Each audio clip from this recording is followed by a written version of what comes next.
Olá, que você esteja bem. Eu sou o Wenki Mingroni e você está no canal Yoga Bhavani, Yoga, Vida e Consciência. Meu cantinho aqui na internet onde eu busco compartilhar um pouco da minha experiência com yoga, com espiritualidade, sempre buscando manter os pés no chão e exercitando o senso crítico. No vídeo de hoje, eu vou falar sobre dois conceitos da tradição espiritual do yoga que acabam permeando a nossa experiência concreta no dia a dia.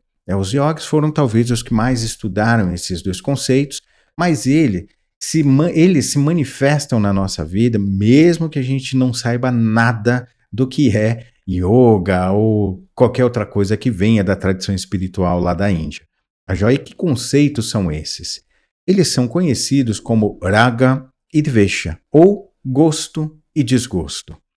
Tá? E nesse vídeo eu vou aqui aprofundar um pouquinho sobre esses dois conceitos, mostrando como eles funcionam na nossa experiência prática e apresentando aí ferramentas para a gente se livrar da influência desses dois conceitos. Tá joia? Mas antes de irmos para o conteúdo, eu vou pedir a você a gentileza de deixar o seu like, não custa nada e ajuda pra caramba aqui o canal. Se você não é inscrito ou inscrita, se inscreve e ativa as notificações. Se você já é inscrito ou inscrita, confere a sua inscrição, porque o YouTube muitas vezes acaba tirando a nossa inscrição e a gente nem percebe que isso aconteceu. Então confere aí se você ainda é inscrito no canal.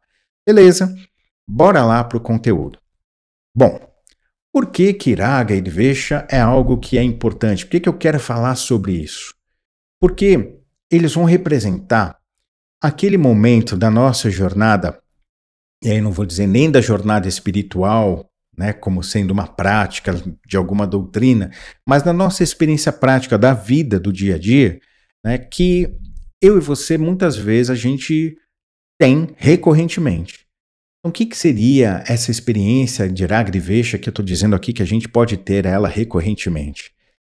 Sabe quando eu e você, a gente parece que está bem, está tudo fluindo, parece que a gente está com a mente clara, né? A gente está tranquilo, a gente parece que está até mais centrado, né? Digamos que, como eu gosto de dizer, a gente está assenhorado de si mesmo, e aí, quando menos a gente se espera, quando a gente se dá conta, parece que eu não tenho mais centramento, parece que eu não estou mais assenhorado de mim mesmo, eu estou me sentindo, às vezes, pressionado pelo contexto e dependente de algumas circunstâncias para me sentir bem. Quando eu menos espero, parece que eu estou sem força, sem potência. Como se fosse, né, eu gosto de brincar e dizer, um cachorro perdido em mudança, né, no dia de mudança. Eu não sei para onde eu vou, não sei se eu fico, o que eu faço. Eu estou muito dependente de alguma guia ou liderança. Alguém tem que me dizer o que fazer aí, por favor, porque tá complicado. Tá? Então, o raga e dvesha, esses dois conceitos, eles estão muito ligados a essas experiências que eu e vocês, que a gente pode ter ao longo da nossa vida. Né? Às vezes a gente tem mais de uma vez, às vezes a gente tem mais de uma vez ao longo do dia, tá? Quem sabe numa semana, mas pode ser que a gente tenha isso ao longo do dia, né? Mais de uma vez. Então, eu vou explicar um pouquinho aqui da onde os yogis tiraram, né, essa percepção e construírem esses dois conceitos. Vocês já devem saber, ou já devem ter escutado aí, o termo guru, né, o termo muitas vezes ligado à ideia de um mestre, de um professor, de alguém que tem uma certa relevância espiritual, que representa uma certa sabedoria.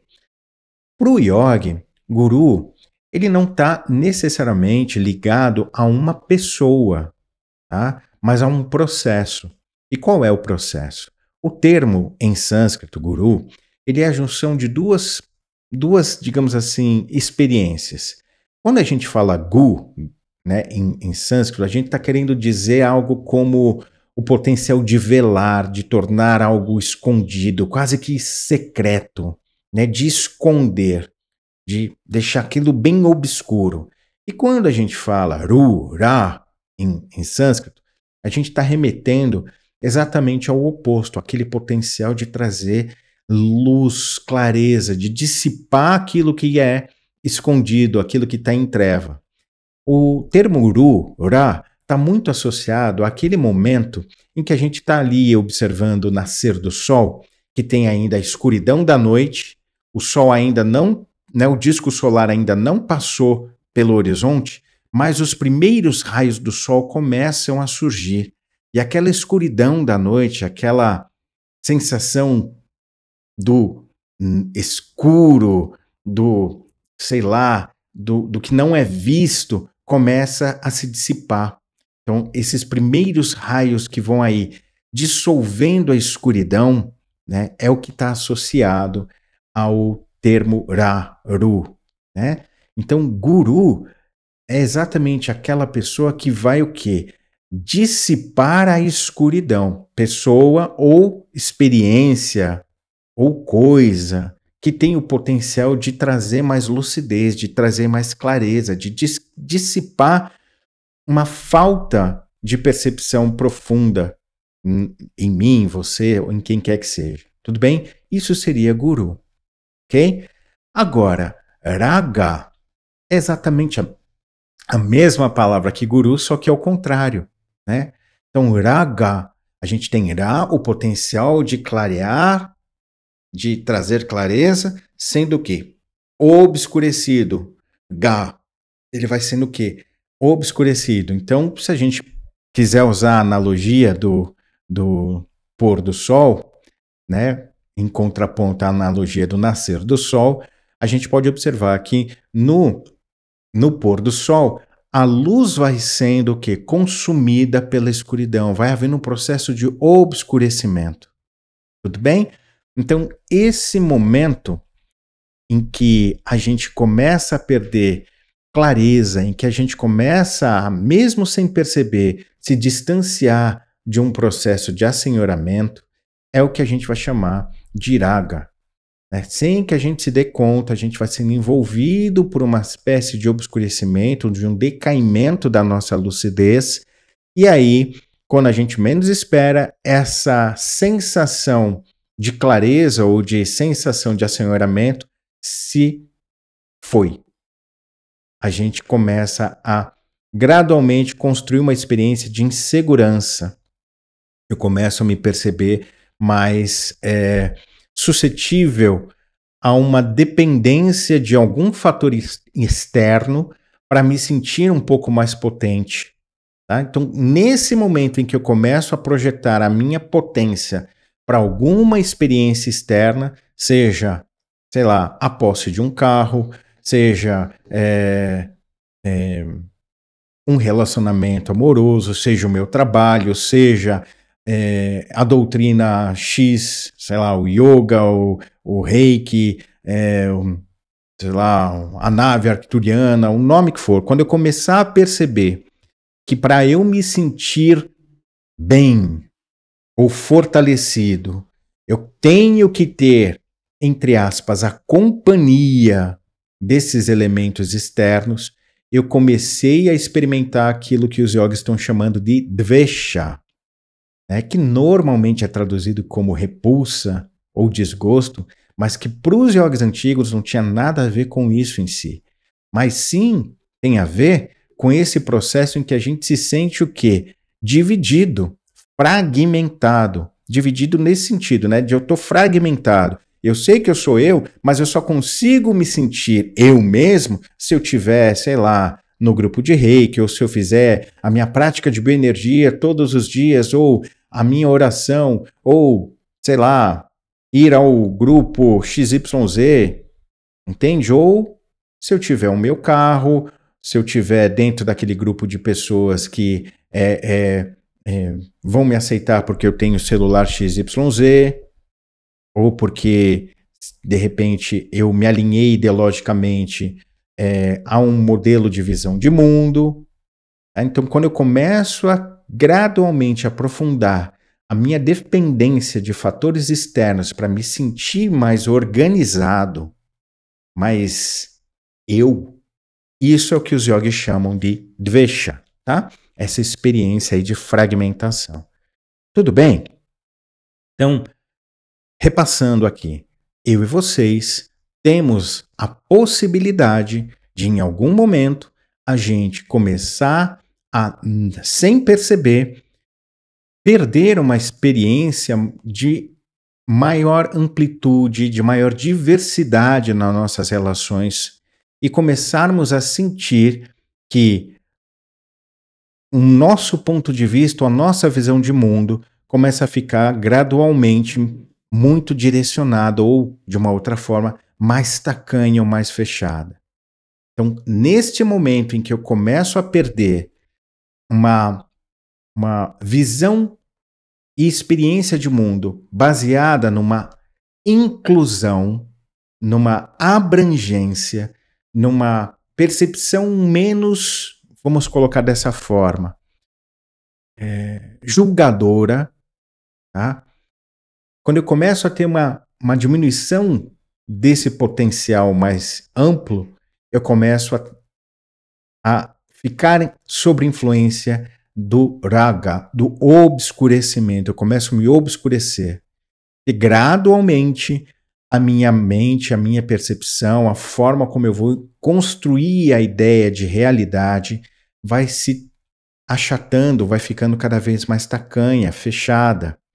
E nessa abordagem eu começo a criar uma espécie de relação, gradualmente, eu vou criando uma espécie de relação de dependência com os fatores que sustentam esse meu paradigma, esse meu modelo novo de percepção. Então eu começo a ficar cada vez mais excludente, tá? Eu vou excluindo. Em vez de ter uma visão abrangente, eu começo a ter uma visão mais afunilada. E aí, nessa experiência de afunilar-se, sem que eu dê conta de que isso está acontecendo, eu começo, ironicamente ou paradoxalmente, né, a me sentir mais inseguro, mais fraco. Por quê? Porque eu começo a criar dependência, ou seja, eu começo a criar uma relação de afeto. Na verdade, até antes, essa minha dependência que eu vou criando em relação a essa nova forma de enxergar o mundo mais estreito, ela é resultado de um afeto, ela é resultado de uma relação que em algum momento gerou em mim um impacto emocional mais contundente. E aqui o que eu quero dizer, onde eu quero chegar, é eu quero complexificar um pouco mais isso, tá? Porque esses processos de obscurecimento, eles não vão ocorrer simplesmente porque eu ou você só não prestamos atenção e começamos a ter uma visão mais tacanha. O que nos faz, muitas vezes, não prestarmos atenção é algo mais complexo. É a nossa sensação de que a gente está em falta. Ou como no yoga a gente começa a dizer, né, costuma dizer, a nossa sensação de lacuna emocional ou de carência. Então, em alguns momentos, podem ser que nas experiências do dia a dia, eu e você, a gente seja apresentado alguma circunstância em que o impacto emocional ou o gatilho emocional mexa exatamente com alguma dessas lacunas que eu e vocês que a gente possui. E na hora que a gente sente que essa lacuna, de alguma maneira, se preencheu por conta desse impacto emocional, a gente vai criar uma relação de afeto. Essa relação de afeto, ela não é só uma sensação de que eu me senti preenchido momentaneamente. E isso me trouxe uma sensação de conforto, tá? É uma relação que vai além disso, porque eu vou me sentindo cada vez mais dependente desse preenchimento. Só para exemplificar, o que seriam essas relações de afeto? Ou as relações de carência que não são tão preocupantes. Imagine que você está fora de casa, sei lá, voltando do colégio ou do trabalho, ou você foi em algum lugar, e se você, na hora de voltar, pegou uma chuva uma chuva muito forte. Então, nesse momento em que você percebe que está chovendo muito forte, surge uma sensação de necessidade muito forte dentro de nós, que é a sensação de estarmos no lugar seguro. Normalmente a gente vai falar assim, puxa, gostaria de estar em casa, né? Quero chegar em casa o mais rápido possível. Normalmente a gente teria esse pensamento. Dependendo da circunstância, você vai falar, puxa, eu quero ir para um lugar mais seguro, eu quero ir para um lugar menos exposto. Mas vamos aqui, né, simplificar dizendo, puxa, eu quero chegar em casa. Na hora que você consegue o objetivo de chegar em casa, a relação que você tem com o ato de chegar em casa, né, entre aspas, e se livrar da tempestade, surge ali uma sensação de preenchimento. Aquela necessidade que você tinha, aquela carência que você tinha de não estar mais na tempestade, foi preenchida. E essa sensação de preenchimento que surge, puxa, cheguei em casa, isso traz uma sensação de organização, traz uma sensação de segurança, de que você, entre aspas, é você. Você não tem uma turbulência emocional mais, não tem uma sensação de perigo, você não tem uma insegurança. Tudo agora parece que está certo, tudo está bem, ok? Então, essa relação, ela não vai ser uma relação tão forte, ou melhor, o afeto que essa relação te trouxe, ela não vai, ele não será preponderante para tirar você do seu eixo, digamos assim. Tá? Ah, cheguei em casa. Isso não vai gerar em você, o que eu quero dizer de maneira mais direta, uma ideia de que preciso ficar em casa, não vou mais sair, é muito difícil sair de casa, é muito perigoso, tenho que ficar aqui, oh meu Deus, né? Tá vendo? Eu tenho que ficar aqui. Né? Isso, muito provavelmente isso não vai acontecer.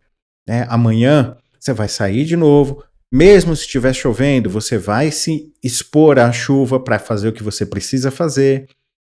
Então, essas relações de carência, esse tipo de afeto que essas relações de carência geram, não são preponderantes para desorientar a ideia de que eu tenho de mim mesmo. Não me tira força ou potência. Okay? Pode ocorrer? Pode. E você entrar num processo aí de uma crise de ansiedade, alguma coisa? Sim, pode. Mas normalmente não. Normalmente você não vai ser afetado. A sua sensação de inteireza ou assenhoramento de si não vai ser afetado. Porém, existem algumas outras experiências que podem ser mais sutis do que você perceber que está chovendo e você falar, puxa, quero estar em casa.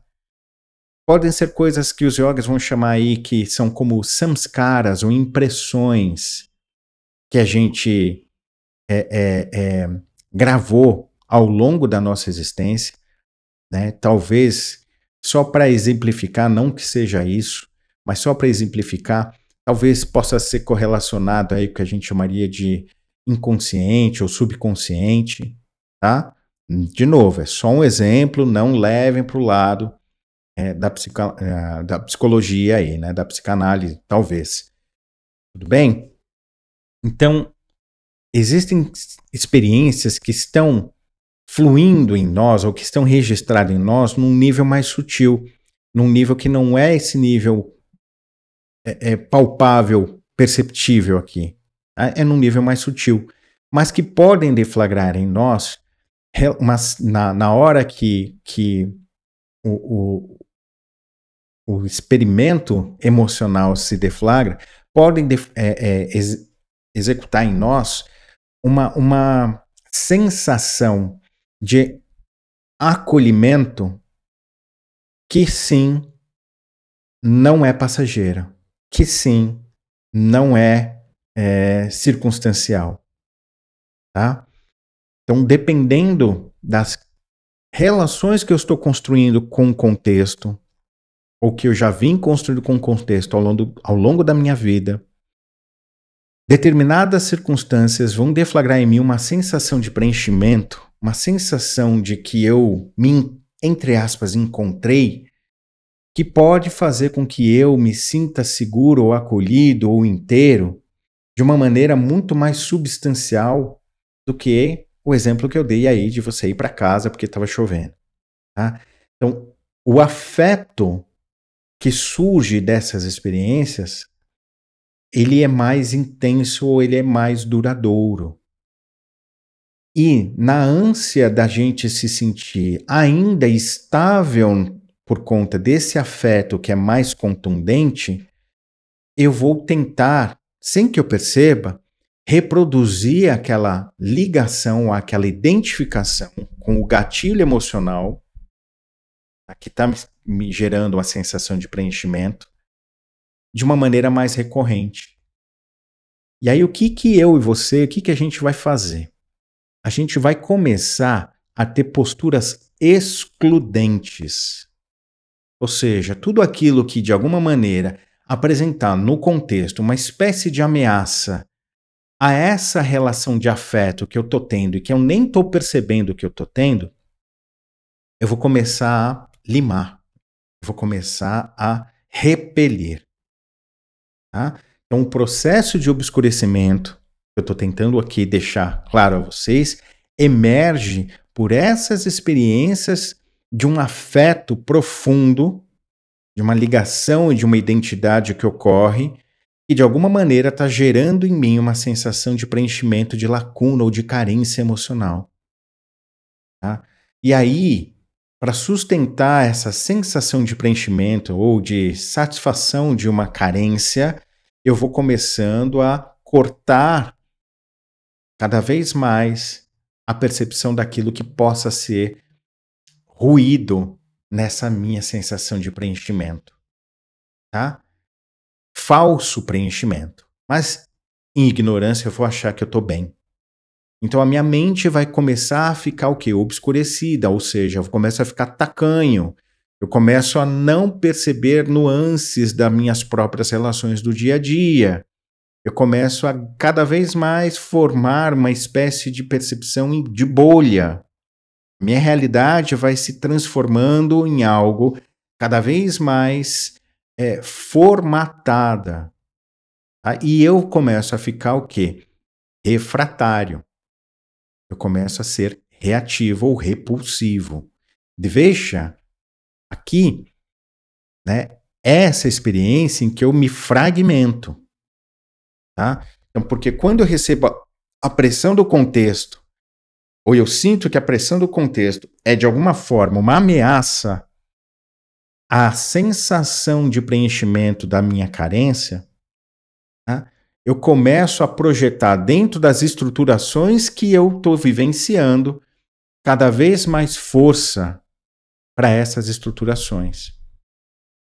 De uma outra forma, você começou a entrar num viés de ficar com a mente mais tacanha. Em vez de você se abrir a possibilidade de você estar ficando com a mente mais fechada, o que você vai fazer? Você vai reforçar as suas convicções. Em vez de você falar assim, não, peraí, deixa eu olhar as coisas com um pouco mais de abrangência, o que você vai fazer? Você vai começar, entre aspas, consumir mais daquilo que está te deixando tacanho. É natural, a gente vai tentar reforçar a nossa perspectiva. A gente vai tentar criar, dentro daquela estruturação que a gente está experimentando, correlações que tragam uma sensação de maior estabilidade dessa carência ou desse afeto, que já não é mais uma afeição, já se tornou uma paixão. Tá? Eu preciso daquilo. É uma paixão. Então eu me apaixonei por algo que está me trazendo uma sensação de preenchimento de alguma lacuna ou carência emocional. Tá? Eu nem sei mas que isso está acontecendo, mas eu estou experimentando isso, eu posso estar experimentando isso. Beleza? Então, quando surge esse viés apaixonado, cada vez mais eu e vocês, a gente vai projetando no ambiente ou nas circunstâncias uma força, um poder que eles não têm, que ela não tem. Então eu começo a sentir que para eu me sustentar organizado emocionalmente, dentro disso que eu estou chamando de organização, ou seja, para eu me sentir ainda preenchido com aquela sensação emocional, eu vou projetar para elementos externos uma força, um poder que eles não têm. Então eu começo a achar que se eu não fizer a prática espiritual todos os dias, eu vou estar desamparado, ou eu não vou ter a proteção, ou se eu não cantar um mantra X, se eu não colocar a minha guia ou o meu né, mala, vai dar ruim. Se eu não fizer parte de um grupo XYZ, se eu não escutar o guru Y, você entendeu? Eu começo a criar, com um elemento externo, uma relação de dependência. E aí eu estou colocando sobre esse viés mais espiritual. Mas, como eu gosto de trazer aqui para o canal, essa espiritualidade é a própria vida. Então, para além desses exemplos que eu dei, a gente pode criar uma relação de dependência com, não, sextou, eu tenho que ir pro bar, ou para, sei lá, dançar, ou tenho que ir pro grupo de leitura, sabe? Não porque isso de fato nos traz um prazer e isso nos expande o horizonte, mas porque estar naquele ambiente me traz uma sensação de sou vivo, eu existo, tá? Me preenche no sentido emocional mesmo. Se eu não for, eu vou acabar me sentindo mal, não porque perdi o meu grupo, não, mas porque eu vou sentir que não estar ali é perigoso, entre aspas, para minha sensação de ordem. Não fazer a prática espiritual é algo ruim, muito ruim, sabe? Não acender um cigarro, para além do aspecto do vício fisiológico, psicologicamente, a pessoa pode criar uma relação de que se ela não acender o cigarro, ou se ela não tomar aquela cerveja, ou se é porque ela tá, sei lá, ficando babaca, ou qualquer outra coisa nesse sentido. Tá? Vocês entendem? A gente vai criando armadilhas, é isso que eu quis dizer. A gente vai criando um sistema de reforço para dizer que, ei, eu tenho que, sei lá, fumar, ou tomar a cerveja, ou ir para o bar. Tá? Não tem nenhum problema a gente fazer isso. Tá? Não teria nenhum problema. O que eu estou colocando em pauta aqui não é ir ao bar, ou ir dançar, ou escutar esse tipo de música, ou aquele, ou fumar ou não fumar. O que eu estou colocando aqui é a maneira como a gente cria essa relação.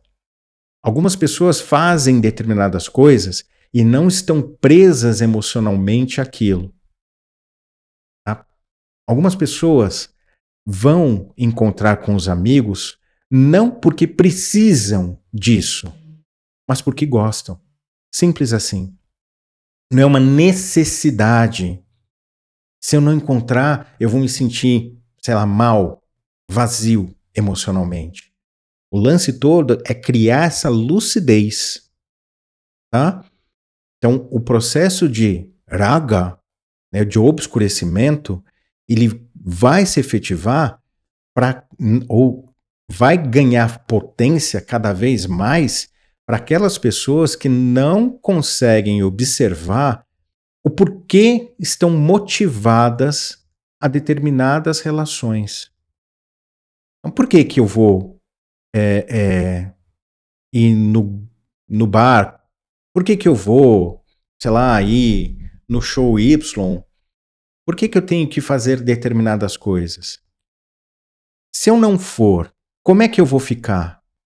Eu vou sentir uma falta, quase que, entre aspas, uma sensação de abstinência? Eu vou me sentir menor? Eu vou me sentir deslocado se eu não for? Se essa sensação de que tem algo que está errado por eu não ter ido, por eu não ter feito a prática, ou por eu não ter alguma outra coisa, Se tem essa sensação de hum, isso é um processo de raga, um processo de obscurecimento. Se eu não olho para isso, se eu não começo a trabalhar sobre isso, a tendência é isso ir se aprofundando, ou seja, eu vou criando aquelas relações de ressignificação, tá? Aí eu vou dizer, não, mas qual o problema? É só, sei lá, mas também não beber, que é isso?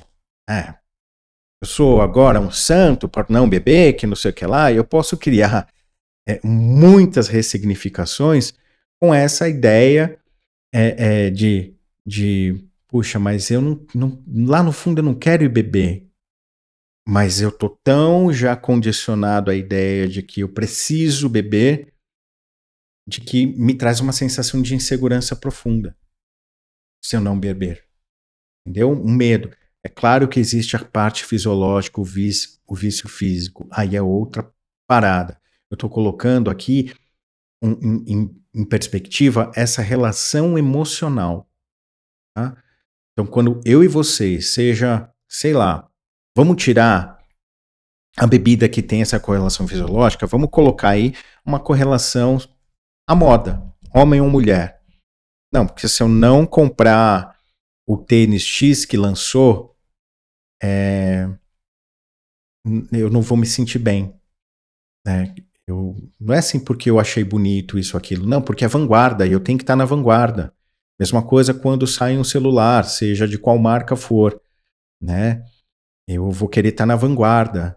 Ou outras coisas, né, que podem ocorrer, né? Saiu, sei lá, um meme novo aí na internet. Eu tenho que produzir um conteúdo relacionado a esse meme, porque senão, ou eu tenho que de alguma forma estar antenado com tudo que está acontecendo no meio das redes sociais, porque senão, quando tem essa compulsão, essa sensação de que se você não estiver fazendo parte, tá ruim, você está em prejuízo, isso vai se aprofundar e gerar uma sensação de total entrega ou de dependência.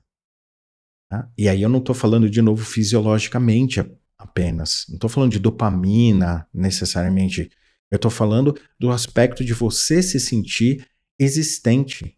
De você criar uma sensação de identidade para si mesmo somente quando determinadas circunstâncias externas forem deflagradas. Aí você se sente existente. Então, o risco dessa estruturação que eu estou me esforçando para compartilhar aqui para vocês, eu espero que esteja claro, né, que eu esteja sendo claro, é que a gente pode criar, sem que a gente perceba, uma experiência tão fechada numa bolha, tão estruturada numa única forma de observar o mundo, que é uma experiência que não é nada diferente de uma experiência de seita, tá? Mas é em que eu faço minhas paradas tudo sozinho. Então, não, você faz sozinho, entre aspas, porque você, né, fisicamente pode estar sozinho, mas você está num coletivo de uma determinada tendência, de uma determinada forma de observar e se relacionar com o mundo, tá? Então, pertinente a isso que eu compartilho, que é uma abordagem espiritual, né? Dentro desse viés espiritual aqui da internet, tem muita gente que segue fielmente um canal X, um canal Y, né? Ou a ideia, sei lá, de sementes estelares, ou de ayahuasqueiros, ou cacauzeiros, sabe? E dentro não tem problema nenhum. Como eu disse, não tem problema nenhum você seguir ayahuasca, cacau ou qualquer outra coisa, desde que você não esteja utilizando essas coisas para criar uma sensação de identidade, uma sensação de que você existe. Porque se não tiver isso, seja ayahuasca ou os mestres arturianos ou o raio violeta, você se sentir inexistente. Se isso estiver acontecendo, tem problema aí. tá? Agora, se você está se relacionando com o Saint-Germain, com o yoga, ou com qualquer outra coisa, e consegue se manter integrado, estável, sem o yoga, sem Saint-Germain e qualquer outra coisa, maravilha, maravilha. Então, o lance é a gente conseguir construir essa lucidez. Quando o processo de decaimento ou de dependência começar a ocorrer, a gente entrar com uma ação corretiva. Não deixar o processo aprofundar, porque quando ele aprofunda, eu não vou conseguir sair muitas vezes sem ajuda, sozinho, porque eu vou criar uma relação apaixonada de tal forma que vai ser uma relação análoga a uma relação de seita, como se eu estivesse numa seita, tá? Mesmo eu estando só observando canaizinhos aqui e ali da internet, a minha estruturação, a minha forma de perceber as coisas vai ser de uma seita, ou minimamente, né, de uma maneira religiosa, dogmática, sectária. Como eu disse, a gente vai começar a ser cada vez mais excludente. E para proteger essa nossa experiência, a gente vai dizer que é porque o outro não teve a experiência, é porque o outro não está evoluído, é porque ainda não é o momento dele, cada um tem o seu momento, né? Vocês entendem? A gente vai começar a criar ferramentas para justificar a nossa tacanhez. O problema é sempre o outro. Nunca é a gente que está, de repente, escorregando no tomate. É sempre o outro. É sempre o mundo que está com problema, nunca é a gente. A gente, pelo contrário, a gente está num, sei lá, num viés de ascensão planetária ou de, sei lá, pegar a quinta dimensão, como que as pessoas costumam dizer aí, tá? Então, os yogis, há mais de 5.000 anos, já colocaram a importância de observar essas tendências para não ficar a bublé das ideias. Para o yogi lá, homens e mulheres daquela época não ficarem xaropes e começarem a vivenciar uma fantasia e chamar essa fantasia de espiritualidade. Então, o que eles desenvolveram como um método mais eficiente para não deixar aprofundar o obscurecimento? A prática da meditação. Tá? A prática da meditação, ela não se restringe ao sentar e fechar os olhos e desenvolver uma técnica qualquer ali. Para o yoga, a técnica de meditação, o grosso dela, a experiência da meditação, é a experiência da realidade material concreta, é o dia a dia. É o dia a dia. O sentar e fechar os olhos é como se fosse uma experiência controlada, é o momento em que a gente tem a oportunidade de construir referência, de observar os nossos pulsos, as nossas turbulências, com maior isenção. Fazer o exercício de não se identificar de forma imediata com tudo aquilo que emerge como conteúdo. Então é observar o que emerge com um princípio de isenção, para criar referência do que é entrar em contato com determinadas turbulências ou efervescências emocionais, sem necessariamente assimilar aquelas emoções como sendo nossas ou como sendo direcionadas a nós, tá? Então, a prática da meditação real, ela ocorre no dia a dia. Tudo bem? Então, esse é o meio mais eficiente que os yogis construíram, tá? Mas o Patanjali, ele deixa lá nos seus Yoga Sutras o seguinte, olha, toda vez que você estiver pensando, ou você estiver sentindo turbulência, né, ele fala, pensa no Om, ou medite no Om. E aí, é como se alguém estivesse dizendo para ele, mas Patanjali, eu não consigo meditar no Om, eu nem sei direito o que é o Om, eu não consigo conceitualizar ou criar referência de algum sentimento disso. Aí o Patanjali, né, como se estivesse respondendo. Ou então, preste atenção nas sensações do seu corpo, que é uma técnica que vem da tradição do Tantra, que é, sei lá, fica consciente da sola do pé, fica consciente do peito do pé, fica consciente dos seus tornozelos. Não é imaginar, ficar consciente. Então, viu? Patanjali, a primeira coisa que ele fala, ó, medita. Aí alguém pode falar, não, mas não. E daí ele fala, então fica consciente das sensações que o seu corpo produz. Só fica atento, não imagina nada. Sente o joelho, sente a coxa. Isso vai fazer com que a sua mente se acalme. Alguém pode dizer, ah, mas não, Patanjali, eu não consigo fazer isso, isso é muito complicado. E aí o Patanjali fala, então preste atenção na sua respiração. É a técnica mais simples da meditação. Só fica consciente de que você respirou, né? Inspirei, expirei. Sente o ar passando pelas narinas. Observe que quando ele passa, ele é fresco. Quando entra e quando sai, ele é aquecido. Preste atenção nisso. Técnica simples e mais essencial da meditação. Tá? E aí alguém pode dizer, ah, Patanjali, não consigo. Aí o Patanjali fala, então faça qualquer coisa, mas se acalme. E o que significa fazer qualquer coisa? Construir de uma maneira lúcida um movimento de aquietação.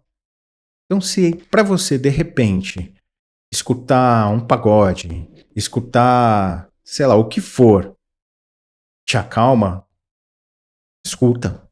Se é sair para andar de bicicleta, saia para andar de bicicleta. Mas, hein, que eu tô muito cansado, a vida do capitalismo tardio é complicada, eu chego em casa às vezes 8 horas, depois de 2 horas de condução, eu não tenho... Então, toma um banho. Vai tomar um banho. Se permita ficar ali no banho. Não, mas tem a conta de luz, então, sei lá, pega um livro. Vai fazer um desenho, compra um livro de colorir. O que o Patanjali quer dizer com isso, né? Faça qualquer coisa. Faça qualquer coisa, mesmo que te dissocie, tá, das turbulências emocionais que você está experimentando e que não consegue muitas vezes nem discriminar o que você está experimentando. A discriminação, né, é uma ferramenta que os yogis usam. Aqui no Ocidente, de maneira geral, o termo discriminar ele está muito pejorativo, mas para o yoga é algo simples. Por exemplo, isso é uma camisa, isso aqui é um microfone. Eu discriminei, eu não julguei. Isso aqui é uma parede, isso aqui é sei lá, um quadro. Tudo bem? Discriminar é importante. Eu preciso ter o exercício da discriminação no sentido de eu preciso entender o que é tristeza, o que é raiva, o que é indignação, o que é exaustão. Eu preciso entender dentro de mim o que é que eu estou expressando, o que eu estou sentindo, né? O que eu estou recebendo. Eu preciso ter a capacidade de observar essas coisas. Então, quando o Patanjali fala faça qualquer coisa, é nesse sentido, de você criar um espaço para se expor, né? Ah, eu estou triste, então assuma a sua tristeza, não nega a sua tristeza. E dentro do sistema que a gente vive hoje, contextualizando com o momento atual, né, 2025, tá? Até sentir tristeza tem sido algo ruim, porque você está perdendo tempo, não pode ficar triste, você tem que produzir, você tem que empreender, né? Não, enquanto você está aí triste, as pessoas estão fazendo, estão indo, né? Sim, aí você não tem vida. Você passa por cima de todas as suas experiências emocionais, assume um modelo de que estou bem, quando você não está bem porcaria nenhuma. Então, quando o Patanjali, lá nos Sutras, que foi escrito no século III, do século II ao século VIII antes de Cristo, tá? Não tem uma data precisa.